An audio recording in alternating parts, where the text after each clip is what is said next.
Dans le cadre de ces projets financés par le Conseil général et le Conseil régional, l'École des consommateurs de Bourbourg travaille cette année autour de la thématique de l'alimentation équilibrée. Ce vendredi, elle a proposé à ses usagers des jeux alimentaires. Sensibiliser la population à savoir bien s'alimenter et manger équilibré, c'est ce qu'a réalisé l'École des consommateurs de Bourbourg avec ses jeux alimentaires. Celle-ci a proposé à ses usagers, ainsi qu'à ceux de l'AIPI de Wormhout, des quiz précédés d'une intervention autour des différents aspects de l'alimentation équilibrée. L'idée du jour, c'est de revoir un petit peu à comment s'alimenter le mieux possible, sans se donner forcément des interdits.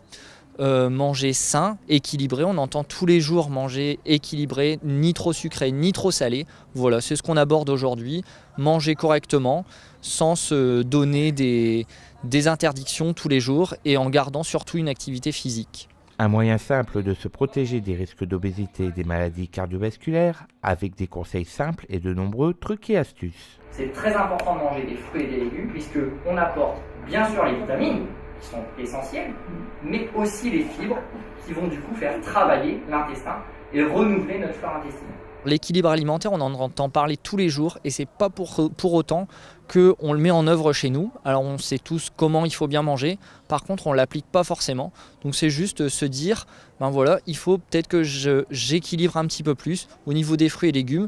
Plusieurs enquêtes sont sorties où on remarque qu'on ne mange pas assez de fruits, pas assez de légumes, qu'on mange trop de protéines, ou pas assez de poissons parce qu'on n'a pas envie. Donc voilà, c'est histoire de se donner, de se dire effectivement si j'analyse, c'est plutôt une analyse de la consommation de chacun par ce petit atelier.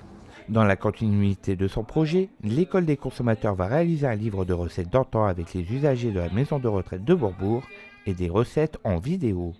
Elle va également organiser son forum santé le 20 mai autour de la thématique de l'alimentation équilibrée et de la prévention de l'obésité et des maladies cardiovasculaires.